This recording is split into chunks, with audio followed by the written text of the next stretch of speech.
എന്റെയൊക്കെ ചെറുപ്പകാലത്ത് ഞാൻ ഒരുപാട് തവണ ടിവിയിൽ കണ്ട ഒരു സിനിമയാണ് ദ കരാട്ടെ കിഡ്. ഇപ്പോഴിതാ കരാട്ടെ കിഡ് ലെജൻഡ്സ് എന്ന് പറയുന്ന സിനിമ വന്നിരിക്കുകയാണ്. പലതരത്തിലുള്ള റിവ്യൂ ഞാൻ യൂട്യൂബിൽ കണ്ടു. പക്ഷേ എനിക്ക് ഈ പടം നല്ലവണ്ണം ഇഷ്ടപ്പെട്ടു.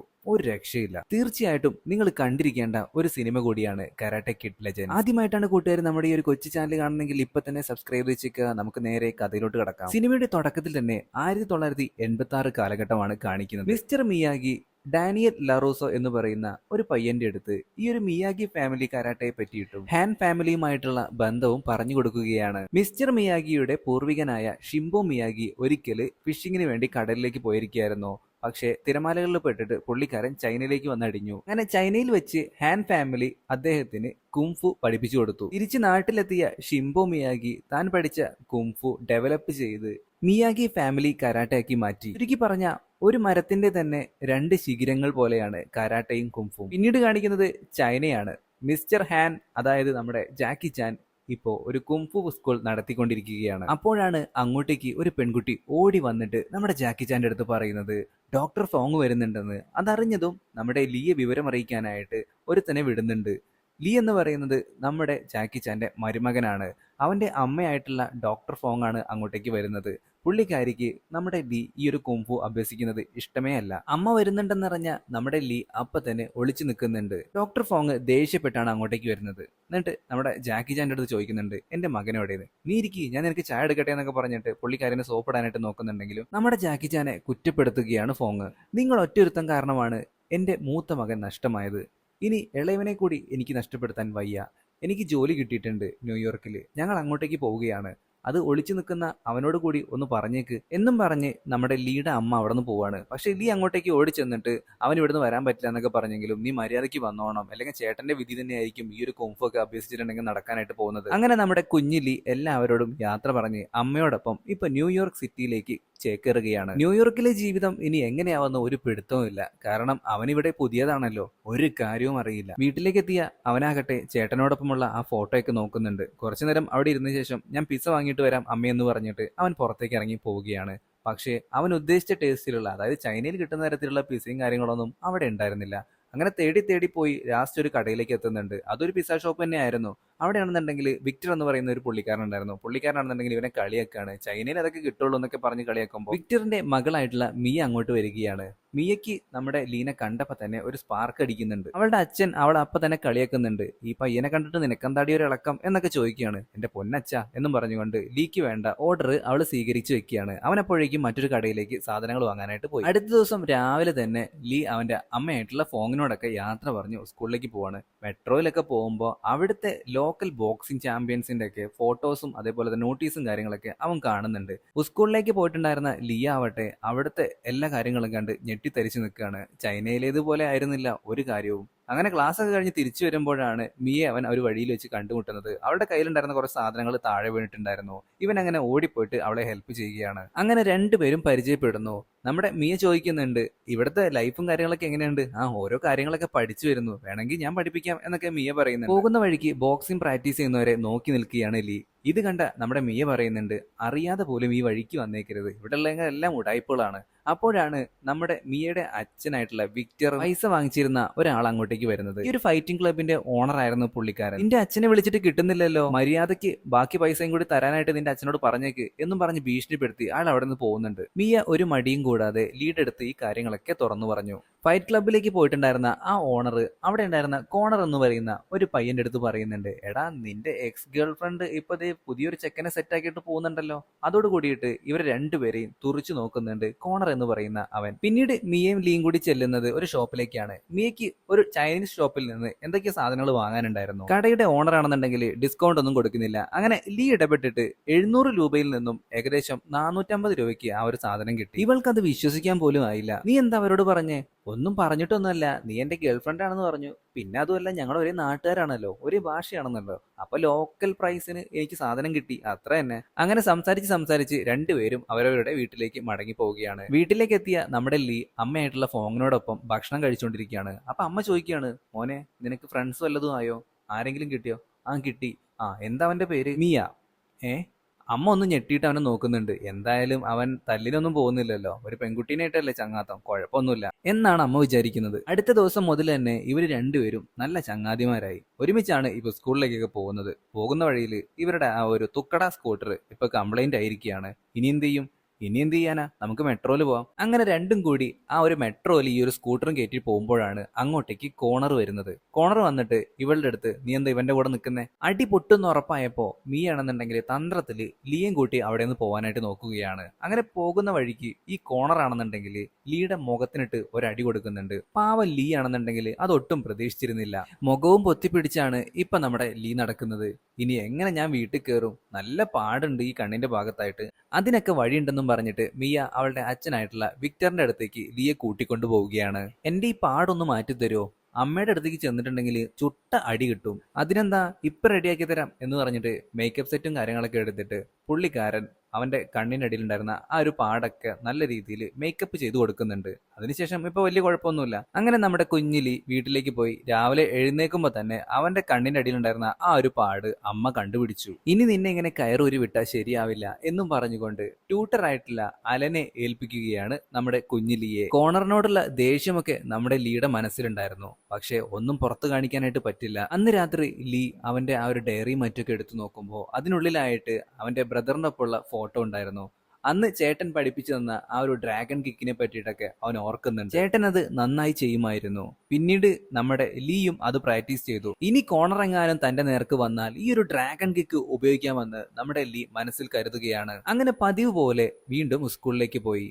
കോണർ ദേ വീണ്ടും ചൊറിയാനായിട്ട് അവന്റെ പിന്നാലെ തന്നെ വരുന്നുണ്ട്. അങ്ങനെ രണ്ടും കൂടി അവിടെ കിടന്ന് ഫൈറ്റായി. കുറെ നേരം അങ്ങോട്ടും ഇങ്ങോട്ടൊക്കെ ഫൈറ്റ് നടക്കുന്നുണ്ടെങ്കിലും ഒരടി പോലും കോണറിനിട്ട് കൊടുക്കാനായിട്ട് നമ്മുടെ ലീക്ക് കഴിയുന്നില്ല. കോണറിന്റെ കയ്യിൽ നിന്ന് ഇഷ്ടം പോലെ കിട്ടുന്നുണ്ട് താനും. അങ്ങനെ ചേട്ടൻ പഠിപ്പിച്ച ആ ഒരു ഡ്രാഗൺ കിക്ക് അവന്റെ മനസ്സിലേക്ക് വരികയാണ്. ഓടി വന്നിട്ട് ലീ ഡ്രാഗൺ കിക്ക് ഉപയോഗിക്കുകയാണ് കോണറിനെതിരെ. പക്ഷെ കോണറിന് അത് മനസ്സിലായിരുന്നു. അവൻ അപ്പൊ തന്നെ തിരിച്ച് അങ്ങോട്ടേക്ക് ഒരൊറ്റ ചവിട്ട് കൊടുക്കുകയാണ്. അതോടുകൂടി നമ്മുടെ ലീയുടെ കാര്യം തീരുമാനമായി. പിന്നെ അവിടുത്തെ സ്കൂളത്തെ അധികൃതരും കാര്യങ്ങളൊക്കെ വന്നിട്ട് ഇവരെ പിടിച്ചു മാറ്റി. അങ്ങനെ അന്ന് രാത്രി ആയപ്പോ നമ്മുടെ ലീ ആണെന്നുണ്ടെങ്കിൽ അവിടെ ഉണ്ടായിരുന്ന ആ ഒരു സ്കൂട്ടർ റിപ്പയർ ചെയ്യാനായിട്ട് നോക്കുകയാണ്. അപ്പോഴാണ് വിക്ടറിനെ തേടിയിട്ട് ഓഷ്യ എന്ന് പറയുന്ന ആ ഒരു ഫൈറ്റ് ക്ലബിന്റെ ഓണർ അയച്ചിട്ടുണ്ടായിരുന്ന ശിങ്കിടികൾ അങ്ങോട്ടേക്ക് വരുന്നത്. എന്നിട്ട് വിക്ടറിനെ ആക്രമിക്കാനായിട്ട് നിൽക്കുകയാണ്. അതിനിടയിൽ നമ്മുടെ ഈ പാവം കുഞ്ഞു ലീ പെട്ടുപോയി. ആദ്യം 2-3 അടി കൊണ്ടെങ്കിലും പിന്നീടുള്ള അടി മൊത്തം കിട്ടിയത് ഈ ഒരു ഗുണ്ടകൾക്കായിരുന്നു. വിക്ടർ ഇത് കണ്ടിട്ട് ഞെട്ടിത്തരിച്ച് നിൽക്കുകയാണ്. ഈ ഒരു കുഞ്ഞു ശരീരത്തിൽ നിന്ന് ഇത്രയും പവറോ? ചെക്കൻ പൊളിയാണെന്ന് അപ്പൊ തന്നെ വിക്ടറിന് മനസ്സിലായി. പിന്നെ ഒന്നും നോക്കിയില്ല, ചെക്കൻ അവിടെ ഉണ്ടായിരുന്ന ഗുണ്ടകളെയൊക്കെ അടിച്ച് ഒതുക്കി. ശേഷം വിക്ടറിന് വേണ്ടിയിട്ട് ഒരു ചായയും ഉണ്ടാക്കി കൊടുത്തു. അതിനുശേഷം നമ്മുടെ വിക്ടർ, നിനക്ക് എന്നെ ഈ ഒരു കുംഫും കാര്യങ്ങളൊക്കെ പഠിപ്പിക്കാമോ എന്ന് ചോദിക്കുകയാണ്. നിങ്ങൾക്ക് ഈ പിസ്സ ഷോപ്പൊക്കെ നോക്കി നടത്തിയാ പോരെ? എടാ, അത് നടത്തണം എന്നുണ്ടെങ്കിൽ എനിക്ക് എന്റെ കടം വീട്ടണം.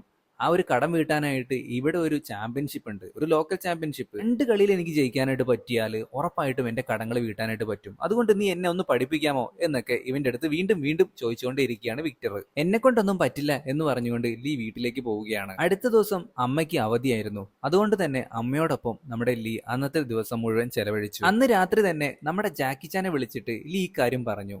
എന്റെ ഒരു ഫ്രണ്ടിന് ഇങ്ങനെ ഒരു കുംഫും കാര്യങ്ങളൊക്കെ പഠിക്കണം എന്ന് പറയുന്നുണ്ട്, എന്നോട് പഠിപ്പിച്ചു കൊടുക്കാനായിട്ടാണ് പറയുന്നത്. ആ, നീ പുള്ളിക്കാരന് എന്തെങ്കിലും അതുകൊണ്ടൊരു നല്ല കാര്യം നടക്കുകയാണെന്നുണ്ടെങ്കിൽ നീ പഠിപ്പിച്ചു കൊടുക്കുക, അതിന് നീ എന്തിനാ മടിക്കുന്നേ എന്നാണ് നമ്മുടെ ജാക്കി ചാൻ പറയുന്നത്. ഇത് കേട്ടതും അടുത്ത ദിവസം തന്നെ നമ്മുടെ ലീ വിക്ടറിനെ ട്രെയിൻ ചെയ്യാനായിട്ട് പോവുകയാണ്. ഇത് കേട്ടതും നമ്മുടെ വിക്ടറിന് ഒരുപാട് സന്തോഷമായി. അങ്ങനെ ട്രെയിനിങ് തുടങ്ങി. രണ്ടും കൂടി ഒടുക്കത്തെ ഫൈറ്റ് നടന്നുകൊണ്ടിരിക്കുകയാണ്. നമ്മുടെ ലീയുടെ കയ്യിൽ നിന്ന് ഒരുപാട് അടി വിക്ടർ വാങ്ങിച്ചു കൂട്ടുന്നുണ്ട്. ഇതുങ്ങൾ രണ്ടും ഫൈറ്റ് ചെയ്തുകൊണ്ടിരിക്കുമ്പോഴാണ് അങ്ങോട്ടേക്ക് നമ്മുടെ മിയ വരുന്നത്. മിയ ചോദിക്കുന്നുണ്ട്, ഇത് മൊത്തം പൊളിച്ചെടുക്കോ? മിയയ്ക്ക് ഒട്ടും തന്നെ താല്പര്യം ഉണ്ടായിരുന്നില്ല ഈ ഒരു പരിപാടിയിൽ. എന്റെ അച്ഛൻ എന്തെങ്കിലും സംഭവിച്ചിട്ടുണ്ടെങ്കിൽ നീ ആയിരിക്കും ഉത്തരവാദി എന്നാണ് ലീഡ് എടുത്ത് അവള് പറയുന്നത്. വേറെ ഞാൻ നോക്കിയിട്ട് ഒരു മാർഗവുമില്ല ആ കടങ്ങളൊക്കെ വീട്ടാനായിട്ട്. ആ, എന്തെങ്കിലുമൊക്കെ ചെയ്യ് എന്നും പറഞ്ഞിട്ട് മിയ അവിടെ നിന്ന് പോകുന്നുണ്ട്. അടുത്ത ദിവസം മുതൽ ഒടുക്കത്തെ പ്രാക്ടീസ് ആണ്. ഈ പിസ്സ ഉണ്ടാക്കുമ്പോൾ പോലും ഇവര് അങ്ങോട്ടും ഇങ്ങോട്ടും ഈ ഒരു ഫൈറ്റിനെ പറ്റിയിട്ടൊക്കെ സംസാരിച്ചുകൊണ്ടാണ് എല്ലാം ചെയ്യുന്നത്. മെട്രോയിൽ പോയാലും ഇതൊക്കെ കണ്ടിട്ട് നമ്മുടെ മിയയ്ക്ക് നല്ല ദേഷ്യം വരുന്നുണ്ട്. അവളാണെന്നുണ്ടെങ്കിൽ അതൊക്കെ കണ്ടില്ലെന്ന് നടിക്കുകയാണ്. അങ്ങനെ ഒരു ദിവസം ലീയും നമ്മുടെ മിയയും കൂടി ചേർന്നിട്ട് കളിച്ച് ചിരിച്ച് ഈ ഒരു ഷോപ്പിലിരിക്കുമ്പോൾ പുറത്തു നിന്ന് കോണർ അത് നോക്കുന്നുണ്ട്. അവന് ലീയോടുള്ള പക കൂടി കൂടി വരികയാണ്. ടീച്ചറിന് വേണ്ട ട്രെയിനിങ്ങും കാര്യങ്ങളൊക്കെ നമ്മുടെ ലീ ചെയ്തു കൊടുക്കുമ്പോൾ അവനും ഇതേപോലുള്ള ബോക്സിങ്ങും കാര്യങ്ങളൊക്കെ പങ്കെടുക്കാനായിട്ടുള്ള ആഗ്രഹം ഉണ്ടായിരുന്നു. പക്ഷെ തന്റെ അമ്മയുടെ താല്പര്യം താല്പര്യമില്ലായ്മയും അതുപോലെ തന്നെ അവന്റെ ചേട്ടനെ നഷ്ടപ്പെട്ട കാര്യം ഓർക്കുമ്പോൾ അവന് ഇതിലേക്ക് ഇറങ്ങാനായിട്ട് പറ്റുന്നുണ്ടായിരുന്നില്ല. ഒരു ദിവസം ഒറ്റയ്ക്ക് ലീ പ്രാക്ടീസ് ചെയ്യുന്നത് കണ്ട വിക്ടർ അവന്റെ അടുത്ത് ഇതിന്റെ കാരണം തിരക്കി. അപ്പോഴാണ് ലീ ആ ഒരു കഥ പറയുന്നത്, അവന്റെ ചേട്ടന് എന്താണ് സംഭവിച്ചതെന്ന്. ഒരിക്കൽ ഒരു ടൂർണമെന്റിൽ ജയിച്ചിട്ട് ലീയും അവന്റെ ചേട്ടനും കൂടി തിരികെ വരുമ്പോൾ ഒരുപാട് പേര് വന്നിട്ട് ആക്രമിക്കുകയാണ്. ആ മത്സരത്തിൽ തോറ്റ ഒരുത്തൻ കൊടുത്ത പണിയാണ്. അതോടുകൂടിയിട്ട് നമ്മുടെ ലീയുടെ ചേട്ടൻ മരണപ്പെടുകയാണ്. അന്ന് ചേട്ടനെ രക്ഷിക്കാനായിട്ട് നമ്മുടെ ലീക്ക് ഒന്നും ചെയ്യാൻ സാധിച്ചില്ല. അതോടുകൂടിയിട്ട് ഈ ഒരു കുംഫും കാര്യങ്ങളൊക്കെ നിർത്തിക്കൊള്ളാനായിട്ട് അമ്മയും പറഞ്ഞു. അടുത്ത ദിവസം ദേ പിസ്സ ഷോപ്പിൽ അലനും നമ്മുടെ ലീയും കൂടി ഇരിക്കുമ്പോഴാണ് അങ്ങോട്ടേക്ക് നമ്മുടെ മിയ വരുന്നത്. മിയ വന്നിട്ട് വൈകിട്ട് നടക്കുന്ന ആ ഒരു കാർണിവലിലേക്ക് ഇവരെ ക്ഷണിക്കുന്നുണ്ട്.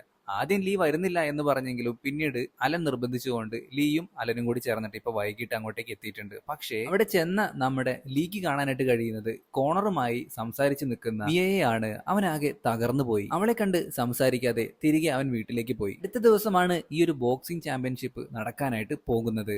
അങ്ങനെ വിക്ടറിന് വേണ്ട എല്ലാ കാര്യങ്ങളും റെഡിയാക്കിക്കൊണ്ടിരിക്കുമ്പോൾ നമ്മുടെ മിയയെ മാത്രം ഇവൻ ഗൗനിക്കുന്നേയില്ല. ഇവൾക്ക് അത് നല്ല രീതിയിൽ ഫീൽ ചെയ്യുന്നുണ്ടായിരുന്നു. ഇവൾ ആ കാര്യം അവനോട് തിരക്കി. അപ്പൊ പറഞ്ഞു, ഓ നിന്റെ കോണറിന്റെ അടുത്ത് പോയി തിരക്കിയ പോരെ, എന്റെ അടുത്ത് എന്തിനാ തിരക്കുന്നേ? ഓ അതായിരുന്നോ, കോണറിനെ ഞാൻ ഒഴിവാക്കിയതാണ്. അവന്റെ കൂടെ മര്യാദയ്ക്ക് നിന്നിട്ടില്ലെങ്കിൽ അവൻ ഒരുമാതിരി സ്വഭാവം കാണിക്കും, അതുകൊണ്ടാണ് എന്നൊക്കെ പറഞ്ഞിട്ട് ഇവർ രണ്ടുപേരും കൂടി ഉമ്മ വയ്ക്കാനായിട്ട് നിൽക്കുമ്പോഴേക്കും നമ്മുടെ വിക്ടർ അങ്ങോട്ടേക്ക് വരികയാണ്.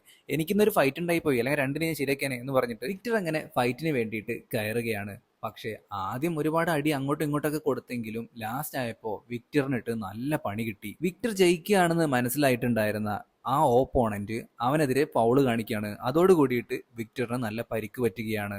അവനെ പെട്ടെന്ന് തന്നെ ഹോസ്പിറ്റലിലേക്ക് കൊണ്ടുപോകാനായിട്ട് എല്ലാവരും കൂടി ശ്രമിക്കുന്നു. പക്ഷേ നമ്മുടെ ലീ ആണെന്നുണ്ടെങ്കിൽ ഇതൊക്കെ കണ്ടിട്ട് പകച്ചു നിൽക്കുകയാണ്. അവന്റെ ചേട്ടന് സംഭവിച്ചതുപോലെ തന്നെ ഇപ്പൊ വിക്ടറിനും സംഭവിച്ചിരിക്കുകയാണ്. ഹോസ്പിറ്റലിലേക്ക് എത്തിച്ചപ്പോ അവിടെ നമ്മുടെ ഫോങ് ഉണ്ടായിരുന്നു, അതായത് നമ്മുടെ ലീയുടെ അമ്മ അവനെ വഴക്ക് പറയുകയാണ്. നീ വീണ്ടും കുംഫും കാര്യങ്ങളൊക്കെ പ്രാക്ടീസ് ചെയ്യുന്നുണ്ടല്ലേ? കുറ്റബോധം കൊണ്ട് അവൻ ഹോസ്പിറ്റലിലേക്ക് കയറിയില്ല. നേരെ വീട്ടിലേക്ക് പോയിട്ട് അവന്റെ റൂമിൽ ഒട്ടിച്ചു വെച്ചിട്ടുണ്ടായിരുന്ന ആ ഒരു മാർഷൽ ആർട്സിന്റെ എല്ലാ പോസ്റ്ററുകളും മറ്റൊക്കെ അവൻ കീറിക്കളയുകയാണ്. ആകെ വിഷമിച്ചിരിക്കുന്ന നമ്മുടെ ലീക്ക് അപ്പോൾ ഒരു ഫോൺ കോൾ വരുന്നുണ്ട്. നമ്മുടെ ജാക്കി ചാൻ ആയിരുന്നു വിളിച്ചിട്ടുണ്ടായിരുന്നത്. പക്ഷെ അവൻ ഫോൺ കട്ട് ചെയ്തു. ആകെ ഏകാന്തനായിട്ട് ഇപ്പൊ അവൻ തെരുവുകളിലൂടെ മറ്റൊക്കെ നടക്കുന്നുണ്ട്. അതിനുശേഷം ഒരു ദിവസം വീട്ടിലേക്ക് എത്തിയപ്പോ അവിടെ ആരെയും തന്നെ കാണാനില്ല. അമ്മേനെ വിളിച്ചു നോക്കിയെങ്കിലും അവിടെ ആരും ഉണ്ടായിരുന്നില്ല. അങ്ങനെ അടുക്കളയിലേക്ക് പോയിട്ടുണ്ടായിരുന്ന അവനൊരു ചട്ടുകം കയ്യിൽ പിടിക്കുന്നുണ്ട്. ആരും അവിടെ കടന്നു കൂടിയിട്ടുണ്ടെന്ന് അവന് മനസ്സിലായി. പെട്ടെന്ന് തന്നെ അയാൾ വന്നിട്ട് അവനെ ആക്രമിക്കുകയാണ്. രണ്ടും കൂടി നല്ല കിണ്ണം കാച്ചി ഫൈറ്റ് നടക്കുകയാണ്. പിന്നീട് ലൈറ്റ് അബദ്ധത്തിൽ ഓൺ ആയപ്പോഴാണ് അവന് മനസ്സിലാവുന്നത് അത് അവന്റെ അങ്കിളാണെന്ന്. പെട്ടെന്ന് തന്നെ ഇവന്റെ അമ്മയും വീട്ടിലേക്ക് വന്നു. എന്നിട്ട് ജാക്കി ചാന്റെ അടുത്ത് ചോദിക്കുന്നുണ്ട്, നിങ്ങൾ ഇപ്പൊ എന്തിനാ ഇങ്ങോട്ടേക്ക് വന്നേ? ഞാൻ ചുമ്മാ ന്യൂയോർക്ക് ഒന്ന് കറങ്ങാനായിട്ട് വന്നതാ, എന്താ എനിക്ക് ഇവിടെ നിൽക്കാൻ പാടില്ലേ? ഭക്ഷണമൊക്കെ കഴിച്ചതിന് ശേഷം നമ്മുടെ ലീ ആണെന്നുണ്ടെങ്കിൽ ആകെ വിഷമിച്ച് ഉപ്പാടിളകി കിടക്കുകയാണ്. നമ്മുടെ ജാക്കി ചാൻ വന്നിട്ട് അവനെങ്ങനെ മോട്ടിവേറ്റ് ചെയ്തുകൊണ്ടിരിക്കുക, നീ എന്തിനാ വിഷമിക്കുന്നേ, ഇതിനെല്ലാം ഒരു പോകാൻ വഴി ഉണ്ടെന്നും പറഞ്ഞിട്ട് അടുത്ത ദിവസം തന്നെ ജാക്കി ചാൻ നമ്മുടെ ലീയും കൊണ്ട് ഹോസ്പിറ്റലിൽ കിടക്കുന്ന വിക്ടറിനെ കാണാൻ വരികയാണ്. പക്ഷേ മീക്കാണെന്നുണ്ടെങ്കിൽ ഇപ്പോ നമ്മുടെ ലീയുടെ അടുത്ത് നല്ല ദേഷ്യം ഉണ്ടായിരുന്നു. അവൾ അവിടെ നിന്ന് ഇറങ്ങിപ്പോകുന്നു. ഇത് കണ്ട വിക്ടർ പറയുന്നുണ്ട്, എടാ ലീ, നീ ഇതുകൊണ്ടൊന്നും പേടിക്കണ്ട, അവക്ക് നിന്നോട് ചെറിയൊരു ദേഷ്യമേ ഉള്ളൂ, എനിക്കറിയാലോ എന്താ നടന്നതെന്ന്, നിന്റെ കാരണം കൊണ്ടൊന്നല്ല ഇങ്ങനെ സംഭവിച്ചത്. വിക്ടറിന്റെ പിസ്സ ഷോപ്പ് വരെ ഇപ്പൊ നഷ്ടപ്പെടുന്ന അവസ്ഥ വന്നിരിക്കുകയാണ്. അങ്ങനെ നമ്മുടെ ജാക്കി ചാൻ ഒരു തീരുമാനം എടുക്കുകയാണ്. ഈ ഒരു ചാമ്പ്യൻഷിപ്പിൽ ഇനി പങ്കെടുക്കാനായിട്ട് പോകുന്നത് നമ്മുടെ ലീ ആണ്. ഞാനോ? അതെ, നീ തന്നെ. നിനക്ക് പ്രാക്ടീസ് ചെയ്യാനുള്ള ഒരു സ്ഥലം നീ എത്രയും പെട്ടെന്ന് കണ്ടുപിടിക്കാനായിട്ട് ലീഡ് എടുത്ത് പുള്ളിക്കാരൻ പറഞ്ഞിട്ട് ജാക്കി ചാൻ നേരെ പോകുന്നത് ലോസ് ഏഞ്ചൽസിലേക്കാണ്. അവിടെ നമ്മുടെ ഡാനിയൽ ലാറോസോ ഉണ്ട്. അതാരാണെന്ന് കൂട്ടുകാർക്ക് അറിയാലോ. സിനിമയുടെ തുടക്കത്തിൽ മിയാഗി ഒരു പയ്യന് ഇങ്ങനെ കാര്യങ്ങൾ പറഞ്ഞു കൊടുക്കുന്നുണ്ടല്ലോ, അതേ ഡാനിയൽ തന്നെ. മിസ്റ്റർ മിയാഗി മരിച്ചിട്ട് ഒരുപാട് വർഷങ്ങളായി. അങ്ങനെ നമ്മുടെ ജാക്കി ചാന് ഡാനിയൽ ലാറോസോനെ കണ്ടിട്ട് കാര്യം പറഞ്ഞു. മരിച്ചുപോയ മിയാഗിയും അതുപോലെ തന്നെ നമ്മുടെ ജാക്കി ചാനും തമ്മിലുള്ള ബന്ധം കാര്യങ്ങളൊക്കെ ഡാനിയൽ ലാറോസോയ്ക്ക് നന്നായിട്ട് അറിയാം. നടന്ന കാര്യങ്ങളെല്ലാം ജാക്കി ചാൻ പറഞ്ഞു. ആ പയ്യനെ എത്രയും പെട്ടെന്ന് നമുക്ക് ട്രെയിൻ ചെയ്യേണ്ടതായിട്ടുണ്ട്, നിങ്ങൾ എന്തായാലും ന്യൂയോർക്കിലേക്ക് വരണം. വരില്ല എന്നാണ് ഡാനിയൽ ആദ്യം പറഞ്ഞത്. പക്ഷേ ജാക്കി ചാൻ അപ്പോഴും പറയുന്നുണ്ട്, നിങ്ങൾ തീർച്ചയായിട്ടും വരും. പ്രാക്ടീസ് ചെയ്യാനായിട്ട് ഒരു സ്ഥലം അന്വേഷിച്ചുകൊണ്ടിരിക്കുകയാണ് നമ്മുടെ ലീ. അലനാണെന്നുണ്ടെങ്കിൽ അവന് പറ്റിയ ഒരു സ്ഥലം കണ്ടുപിടിച്ചു കൊടുക്കുന്നുണ്ട്. അധികം വൈകാതെ തന്നെ പ്രാക്ടീസ് തുടങ്ങി. ജാക്കി ചാൻ അതിരാവിലെ തന്നെ നമ്മുടെ ലീയെ കിടക്കപ്പായെന്ന് എഴുന്നേൽപ്പിക്കും. എന്നിട്ട് നേരെ കൊണ്ടുവന്നത് പ്രാക്ടീസ് ചെയ്യിപ്പിക്കാനാണ്. അവന്റെ അമ്മ ഇതൊന്നും അറിയുന്നുണ്ടായിരുന്നില്ല. നല്ല രീതിയിൽ കഷ്ടപ്പെട്ടാലേ പെട്ടെന്ന് ജയിക്കാനായിട്ട് പറ്റൂ എന്നാണ് ജാക്കി ചാൻ പറയുന്നത്. ഈ പ്രാക്ടീസ് ഒക്കെ നടക്കുന്നതിന്റെ ഇടയിൽ തന്നെ ജാക്കി ചാൻ ലീയുടെ അമ്മയെ കൺവിൻസ് ചെയ്യാനായിട്ട് ശ്രമിക്കുന്നുണ്ട്. അവനെ കുംഫു ഒന്നും പഠിപ്പിക്കണ്ട എന്ന് തന്നെയാണ് ഇപ്പോഴും ഫോങ് പറയുന്നത്. ഇപ്പൊ നമ്മുടെ ലീക്ക് ഒരു ഹോട്ട് ഡോഗ് പോലും കഴിക്കാനായിട്ട് പറ്റില്ല. അതൊക്കെ ജാക്കി ചാൻ കഴിക്കും. എന്നിട്ട് ഒരു ആപ്പിൾ അവന് കൊടുക്കും. ട്രെയിനിങ് എന്ന് പറഞ്ഞാൽ ചില്ലറ ട്രെയിനിങ് ഒന്നല്ല, അജാതി ട്രെയിനിങ് ആണ് നടത്തിക്കൊണ്ടിരിക്കുന്നത്. അതും തുമ്പിയെ കൊണ്ട് കല്ലടിപ്പിക്കുന്ന രീതിയിൽ. അടുത്ത ദിവസം തന്നെ ഡാനിയലും എത്തിയിട്ടുണ്ട്. അതോടുകൂടിയിട്ട് നമ്മുടെ പാവൻ ലീയുടെ കാര്യം ഒരു തീരുമാനമായി. കരാട്ടയും വന്നിട്ടുണ്ട്, കുംഫുവും വന്നിട്ടുണ്ട്. രണ്ടും കൂടി എന്റെ പുക കണ്ടേ അടങ്ങൂ എന്നാണ് അവനിപ്പോ പറയുന്നത്. രണ്ട് ട്രെയിനേഴ്സും കൂടി പല അടവുകളും പറയുന്നുണ്ട്. പക്ഷെ അതിലൊക്കെ പരീക്ഷണ വിധേയമാവുന്നത് പാവൻ ലീ ആയിരുന്നു. നല്ല രീതിയിലുള്ള പണി അവന് കിട്ടുന്നുണ്ട്. മറുവശത്ത് ഓപ്പണന്റ് ആയിട്ടുള്ള കോണറും നല്ല പ്രാക്ടീസിലായിരുന്നു. ഒരു ദയവുമില്ലാതെയാണ് കോണർ ഓപ്പോണന്റിനെ മർദ്ദിച്ചുകൊണ്ടിരിക്കുന്നത്. ഇതിനിടയിൽ നമ്മുടെ ലീ ഒരു ചെറിയ സൂത്രപ്പണി ഒപ്പിച്ചു. മിയുടെ പിണക്കം മാറ്റാനായിട്ട് അവൻ ഒരു കാര്യം ചെയ്യുകയാണ്. അവളുടെ പിസ്സ കടയിലേക്ക് ഒരു ഓർഡർ കൊടുക്കുന്നുണ്ട്. അത് കൊണ്ടുവരാനായിട്ട് നമ്മുടെ മീ അങ്ങോട്ടേക്ക് വരുന്നുണ്ട്. അതായത് നമ്മുടെ ലീ പ്രാക്ടീസ് ചെയ്യുന്ന ആ ഒരു സ്ഥലത്തേക്ക് അലനും അവിടെ ഉണ്ടായിരുന്നു. ഒരു കൂൾ ഡ്രിങ്ക്സ് ഒക്കെ നൽകി നമ്മുടെ അലൻ മിയെ അങ്ങോട്ടേക്ക് ക്ഷണിക്കുകയാണ്. ലീ അവളെ കാത്തിരിക്കുന്നുണ്ടായിരുന്നു. അത് കണ്ടതോട് കൂടിയിട്ട് എല്ലാ പിണക്കവും നമ്മുടെ മിയ മറന്നു. അച്ഛന് വേണ്ടി അവനാണ് ഫൈറ്റ് ചെയ്യാൻ പോകുന്നതെന്ന് അറിഞ്ഞപ്പോ നമ്മുടെ മിയ പറയുന്നുണ്ട്, നീ അച്ഛന് വേണ്ടിയോ എനിക്ക് വേണ്ടിയോ ഫൈറ്റ് ചെയ്യരുതെന്ന്.